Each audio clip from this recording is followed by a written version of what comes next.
sa ngayon, sa awa ng Panginoon, nag-grow tayo. Meron tayong nadagdag na mga kasamahan sa salon. So, kulang tayo ng isa. So, nagdiyo po si Miss Rose. So, magpakilala kayo isa-isa kasi meron tayong bagong kasamahan. So, nag-hire po tayo ng manicurista kasi manicurista all around na rin, di ba? So, si Miss Jane, si Miss Ann, tsaka si Miss Jane. So, sila po yung ating bagong kasamahan. So, ito yung mga kailangan natin pag-usapan. Weekly po kaming magaganito, open forum. So, umaga pa lang, nag-meeting na kami para pagdating ng mga kliyente, maya-maya, ay wala na. Kanya-kanya na po kami ng mga gawa. Sir kasi, para kay kaibigan Dexter, tulog si kaibigan. Ganda! Kaya sabi nila, may tag 2,000 daw kayo. Halay kayo! Birthday to you! Nakakatuwa! Tawa pa rin. Laban lang, ganyan talaga. Ay, ito kay Kuya!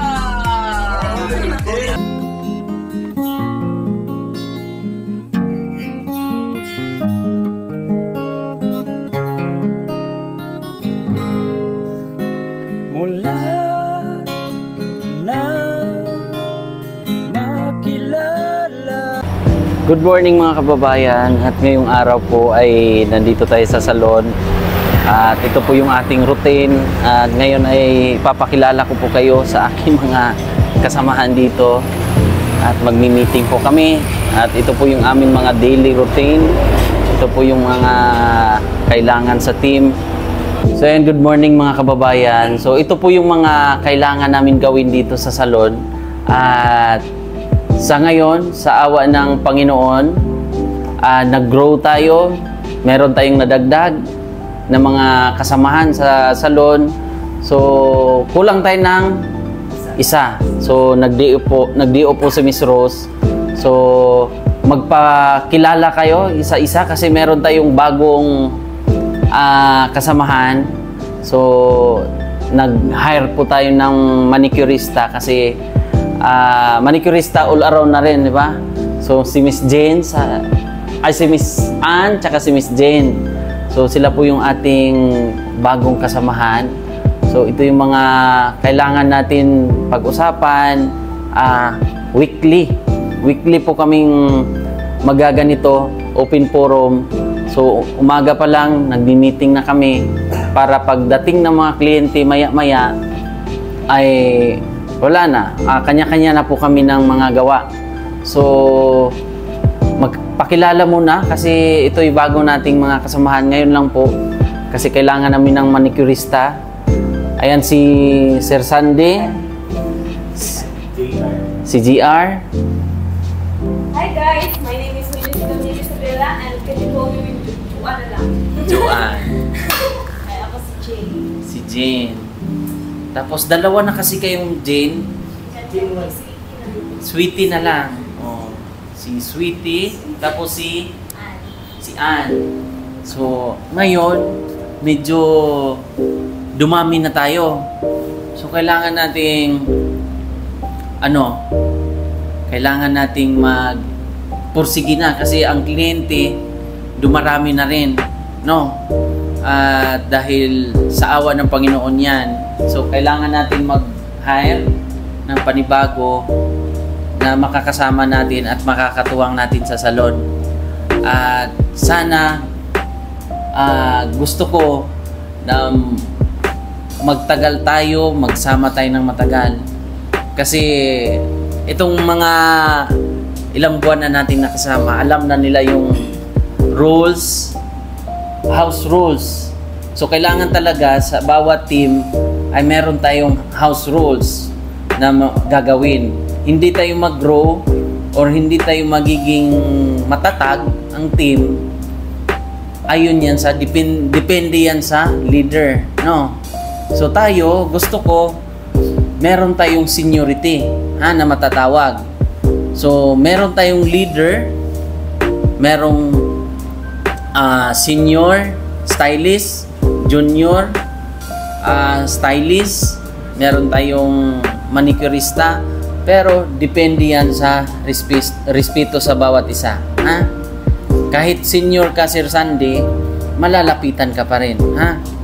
At yung mga junior o yung mga kumbaga nasa ano pa tinuturuan pa yan natin para magiging hindi naman sa minaliit ko, tayo po ay gusto natin mag-grow kasi sila po ay walang experience sa salon pa. So tinuruan natin sila. Si Miss Jane naman ay anong experience mo sa salon, at least makaalam nila sa kanila kung ano ang naitulong or anong halaga na nandito kayo, anong experience nyo. Gusto ko kasi mga kababayan na makatulong rin sa kanila at kumita kahit papano para sa kanya-kanya nating pangangailangan, di ba? At alam kong may kanya-kanya kayong nagiging trabaho noon, lalong-lalo na si Sir JR ay dati siyang SG, no? Pero ilang weeks gusto ko malaman malaman ng ating mga viewers na tayo po ay merong mga kasamahan dito na nag-umpisa pa lang tayo ng ilan. Tayo dati, dalawa lang kami, o dalawa ni Sir Sandy. Tapos ngayon, dumami na tayo. So kailangan natin ng teamwork, 'di ba? Yun yung kailangan at dapat gawin natin, ha? So gusto ko marinig ng ating mga baguhan at siyempre sa ating mga viewers na kung gaano po kahalaga ang teamwork at respeto sa isa't isa at seniority. Kumbaga pag nandito kasi sa grupo, nasa team, ando na yung una, seniority, meron tayong kanya-kanyang kung sino ang nauna, hindi pwedeng trini, sasapawan mo na yung senior mo. O, kumbaga ganun ba? PO1, kailangan respeto sa senior. Ang senior naman, respetuhin yung mga nasa baba dahil pinapakita mo yung tamang pamamaraan para igalang tayo. Ganon yun, di ba? So, unahin muna natin si GR. Next na daw si Sir Sandy. So, anong experience mo dito sa ilang buwan? Ilang buwan ka na? Almost 2 weeks pa lang po, sir. Almost 2 weeks. Based akong na-experience, almost 2 weeks pa lang na ako dire, sir. Thankful kay ko una, nagpasalamat ko sa Ginoo kay siyempre kani siya na salon, wala ko nag-expect nga dawaton dayon ko pag-apply na ako. And nag-thank you ko, sir, kay based akong na-experience sa 2 weeks.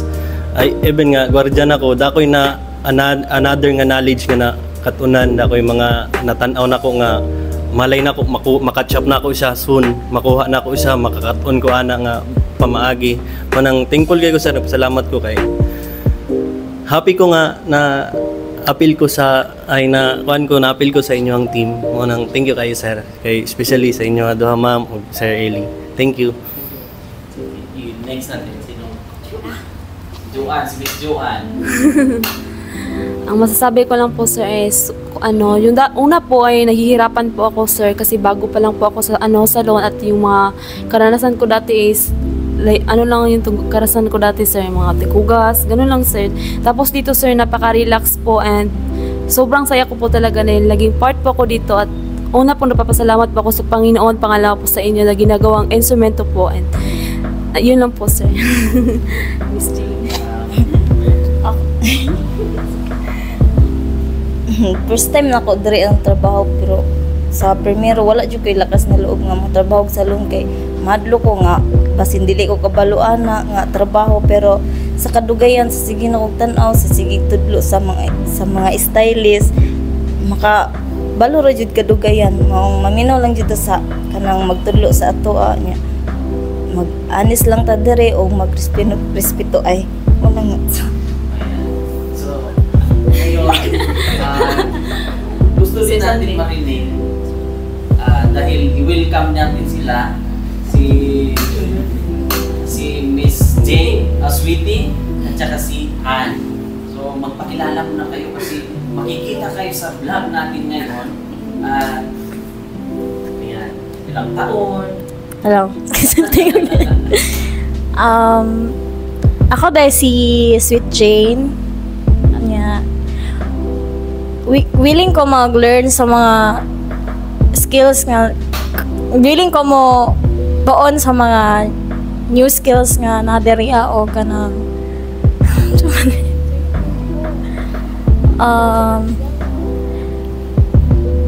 ang salon is second choice dyan ako ang salon nga workan kay syempre ang surroundings na ako ang both titas is nag-work sa salon nga murag gina-encourage po ko sa akong mga iyaan nga mag-work o kinani nga trabaho ba kay ang ingon nila last time is being an jud daw hairstylist good is kanang goods jud daw kay siya trabahoan mo ingon sa akong mga tita. Focus na dahil ito ay mga baguhan. So kailangan natin teamwork. Ang sikreto dito, lagi mong tatanong. Yes, sir. Tatanong kayo kung anong mga gagawin. Hindi kayo mawawala. Para tama yung landas na ating pupuntahan. Si Miss Ann naman. So, Sila po yung mga new graduates, no? yes, I'm fresh graduate, senior high school graduate. Graduate pa po. So, hi guys, I'm Anne-Marie Bagasina Modesto. So, I'm willing to adopt new skills here in salon. But I know nga, na ko yung mga na basic learn sa ako during sa akong junior high, pero willing kay ko nga makatuon about sa mga hair because kanang lami kay tan-awon sa mata ang mga lalaki color sa buhok. So, Si Sir Sandy yung pinakahuli na natin ang kanyang kapangyarihan. Hello, ako rin si Sandy, senior stylist. Andam na mutudlo sa inyo ha. Basta mangutana lang gyud mo kung unsa inyong kuan kay andam mi mutudlo. Kami ni Sir Ailey. Kung wala siya ako. Basta kay teamwork lang gyud ta. Ug paminaw lang mo sa istoryan. Basta kay honest lang gyud ta. Tinabangay sa isigusa. Diri cleanliness. Ana lang gyud. Tepon maabot ninyo na hairstylist. Nindot jud kayo pud kay basta kay dako jud kay katabang. Almost 11 years na pud ko sa salon. Kay si Sir Ailey jud ang nag-train sa kuha dati sa salon na among gitrabuhan dati. 7 years mi nagsabay ni Sir Ailey and then nawala siya sa salon mga 3 years kay nag-vlog. So nakaluyan siya. Utang nag-invest siya ani. So iya kong gikuha. So dako jud kay pasalamat nako kang Sir Ailey kay dili gumikan niya. Dili ko na wala ko sa inani na sitwasyon karon ba. Og salamat you guys sir. Ganun pa rin ang pagkakakilala ko kasi kay Sir Sandy. Siyempre siya yung pinaka senior stylist na nandito. At ako naman willing akong makuha nyo ang knowledge ko. At i-share nyo rin yan sa iba, ha? Kung ano man ang naibigay kong knowledge sa'yo, Sir Sandy, i-share mo sa ano. Kasi hindi yun kawalan. Ibig sabihin nun, mapapagaan natin yung ating trabaho, mapapaganda natin yung trabaho dahil sa kung anong knowledge mo, makukuha niya at alam mo ang gagawin na resulta ni Sir Sandy at magiging masaya ang kliyente. Yun yung pinakasikreto ng pag nandito kay sa salon. Ha? At tsaka na yung kita. Ang kita na yan, nandyan lang yan. Pag kumita kayo dahil sa serbisyo, ginagawa, pag mahal natin ang ating trabaho, yun. Pero kung papasok tayo, pero yung ating energy ay wala, mahihirapan tayo doon kasi yung isip natin nasa labas. Pag once na nandito tayo, mahalin natin yung trabaho. At bilang isipin nyo, pag nandito tayo bilang pamilya, pamilya talaga. At magtutulungan. Kung ano ang mga problema nyo, alam nyo naman ang ugali ko. Hindi ako mahirap kausap. Hindi, alam nyo yan, Miss Jen, di ba? At Sir Sandy, alam mo naman kung may mga emergency, ano mga kailangan sa mga baguhan, may mga emergency kayo, may mga kailangan, chat nyo lang ako, inform nyo lang ako. At laging, basta pag once na pumasok sa salon, mag-pray muna tayo, pray muna. So, para magiging maano tayo ba? So, nag-pray kami kanina, hindi lang na-vlog. Kasi yun po talaga ang aming routine. Yun yung rules ko dito. Bago mag-umpisa, bago maglinis, anong gagawin? Mag-pray muna, Yun yung ano natin guide natin, humingi tayo ng guidance sa Panginoon para magiging successful yung araw natin. Ano man ang mga gagawin, pag nahihirapan tayo, laging magdasal. Joanne, happy ka naman? Isa sa mga example ni Joanne, bakit nagtagal si Joanne, di ba? Si Miss Jane. Dahil mahal nyo o nagiging masaya ba? Gusto ko mag-grow kayong lahat. Gusto ko magiging stylist kayo. Para kahit papano ay makakatulong sa pamilya. Iba, Sir San, di ba? Iba ang pag magiging stylist. Huwag kayong mag-stay lang doon sa ano. Yun yung pinaka sinasabi ko sa lahat araw-araw. Pag may mga bagong mga pumasok, mag-grow kayo. Huwag kayong manatiling lang doon sa kuwan. Gigil, dapat porsigido at matuto. Laging magtanong, laging tulungan lang, tulungan. Kasi pagdating ng araw, nagtanim tayo na ngayon, mag-harvest tayo sa susunod na mga araw. Magulat na lang kayo. Ganun yun. Respeto sa isa't isa, seniority. Sino yung ganun lang naman. Sino yung nauna, respetuhin kasi doon kayo kukuha ng knowledge Doon kayo kukuha ng knowledge sa bawat isa sa inyo. Basta sinasabi ko sa mga nauna, sinasabi ko sa sarili ko rin na magiging i-share ko yung knowledge sa inyo para magamit nyo.